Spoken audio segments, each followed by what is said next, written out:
Pinag-aaralan ko po ang aking mga hakbang at nakita ko actually mabuti pa na magsalita siya kasi wala nang naniniwala sa kanya.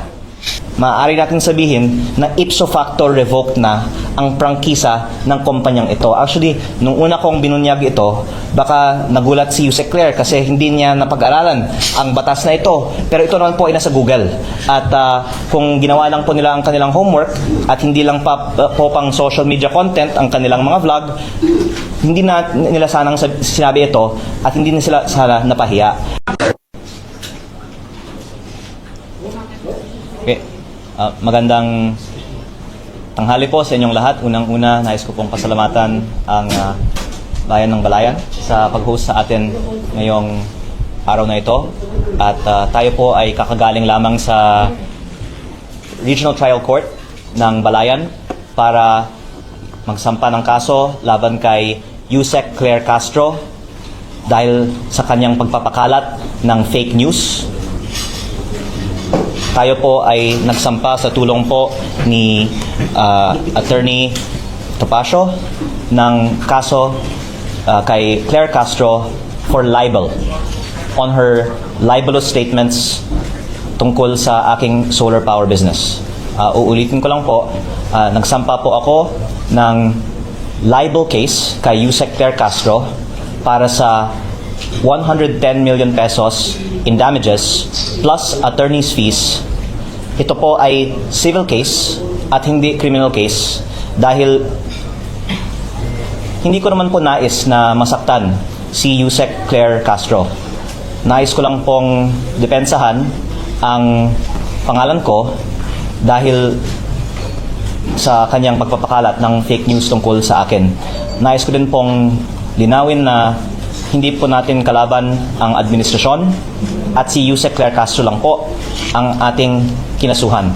Pero ayon po sa advice ng ating lawyer, si Attorney Topacio, si Yusek Claire Castro ay pwedeng kasuhan din ng cyber libel o criminal case.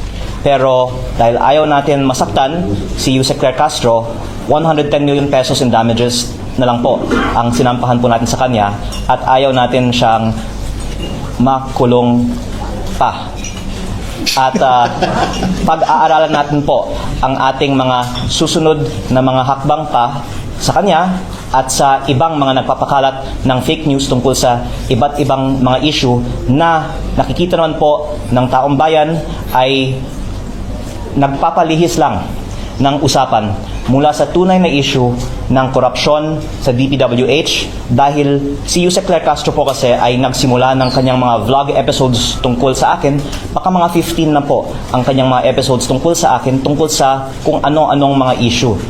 Nung una, tungkol sa Cabral Files, tapos yung prangkisa na sinabi niyang binenta ko na hindi ko naman binenta, tapos yung ibang mga kontrata sa DOE na hindi naman na po sa akin at kagabi nga po, hindi lang isa, dalawa ang kanyang episodes sa kanyang vlog tungkol sa akin.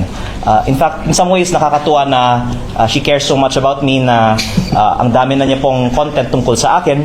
Pero sana naman po, purihin niya ako, wag niya akong i-criticize dahil lahat naman po tayo ay para sa good governance at laban sa korupsyon.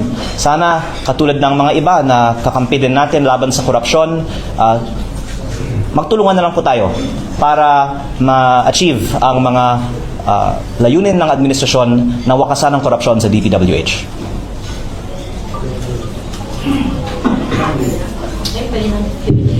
Pwede na po. Talkback. Talkback na daw sabi ng Gen Alpha eh. Okay, Congressman, Gary Pacifico po sa 102.3 FM, ito po sa Batangas. So, ito po bang mga parang fishing expedition sa pag-uungkat ng mga issue laban sa iyo? Sa palagay mo po ba, Congressman Leandro, ito po ba ay hindi doon sa mga expose, doon sa mga Cabral Files, like Cabral Files na iyong isiniwalat sa publiko? At saan patungo itong mga nangyayari ito? Ang taong bayan na po ang pwedeng maghusga na nung lumabas lang yung Cabral Files, doon nagsimula yung mga matitinding atake nila laban sa akin. At si Yusek Claire Castro ang pinaka high profile na example nito dahil sa dami nga niya po ng mga vlog episodes tungkol sa akin matapos lamang kong nabanggit na ako po ay in possession ng mga Cabral files. At ang isang dahilan actually na hindi ko naman sinusubukan na kausapin sila na wag na nilang tamaan ako ay nakikita naman ng publiko na hindi totoo ang sinasabi nila at ito po ay diversion lang sa totoong issue. At hindi po ako ang nadi-discredit nila. Dinidiscredit nila ang sarili nila. Kaya pinag-aaralan ko po ang aking mga hakbang at nakita ko actually mabuti pa na magsalita siya kasi wala nang naniniwala sa kanya.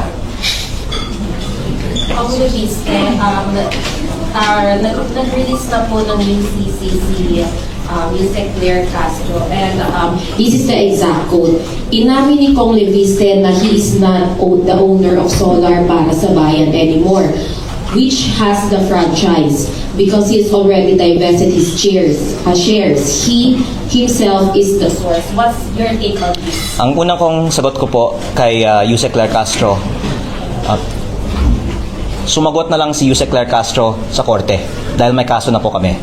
At ang direkta ko naman pagsagot para sa kaalaman ng publiko ay ang pahayag po kasi niya ay binenta ko ang kumpanyang may prangkisa sa Meralco kaya nagkapera ako daw dahil sa prangkisa. At hindi ko po binenta ang kumpanya na may prangkisa. Ang kumpanyang binenta ko ay ibang kumpanya na ang main asset nito ay lupa sa Nueva Ecija. In fact, pinapasalamatan ko po si Pangulong Bongbong Marcos na siya po ang naging guest of honor sa groundbreaking ng proyekto ng kumpanya na itinatag ko. Ito po ang nagpasok ng pinakamalaking foreign investment sa buong Pilipinas sa taong 2025 at sa ngayon ay nag-employ ng mahigit 10,000 ng ating mga kababayan sa Nueva Ecija. Kaya hindi din po totoo na hindi po ako nagde-deliver sa aking mga kontrata. Binenta ko po ang aking kumpanya at yung may-ari ng aking kumpanya, majority stake ngayon, ay nagpapatakbo ng aking kumpanya at matagumpay po ito kasi ito nga po ay pinupuri ng administrasyon. Baka pati si Yusek Claire Castro, pinuri na niya po ang proyekto ng kumpanya na binenta ko. Kaya pero ang point po dito is parang naliligaw si Yusek Claire Castro sa daming mga kumpanya ko kasi yung alegasyon niya, binenta ko yung kumpanya na may prangkisa, yung binenta ko hindi yung kumpanya na may prangkisa. Yung kumpanya may prangkisa naman, ito po ang nasabi ko ng status. Ito po ay inaprubahan sa 2019 at may dalawa pong probisyon ang prangkisa. Una, para mag-operate kailangan ng implementing rules and regulations. Pwede pong tignan ang batas na ito mismo. At ang DOE po ang dapat maglabas nito at walang inilabas na IRR ang DOE. Pangalawa, ang franchise na nakalagay naman na kung hindi mag-ooperate for 2 years, ito po ay ipso facto revoked. Ano, attorney, ang ibig sabihin ng ipso facto revoked? By its very fact, automatically. Okay. So, tumigil po ang operation ng kumpanya sa 2022 dahil hindi pa nabigyan siya ng mga permits to operate.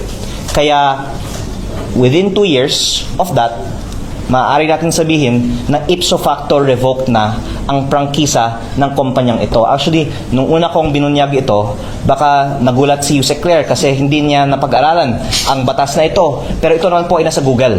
At kung ginawa lang po nila ang kanilang homework at hindi lang po pang social media content ang kanilang mga vlog, hindi na nila sanang sinabi ito at hindi na sila sana napahiya. At dagdag ko din po na ang Kongreso ay nag-aproba din ng isang general law noong 2022 din na may repealing and amendatory clause na nakasaad na ang mga legislative franchise na may kaugnayan sa batas na yon ay thereby repealed or amended. At nakalagay po sa general law na ito na ang mga kumpanya sa sektor na yun ay hindi nangangailangan ng prangkisa. Ang kinalabasan po ng batas na yun ay walang saysay, wala ng visa ang prangkisa na ibinigay sa kumpanya ko noong 2019. Kaya sa maraming mga dahilan, wala nang prangkisa ang kumpanyang ito at wala na rin naapektuhan sa bagay na ito dahil mula 2022 may bago ng batas ang Pilipinas tungkol sa sektor ng kumpanyang ito. Ayan, maraming salamat po, Congressman. We have another question.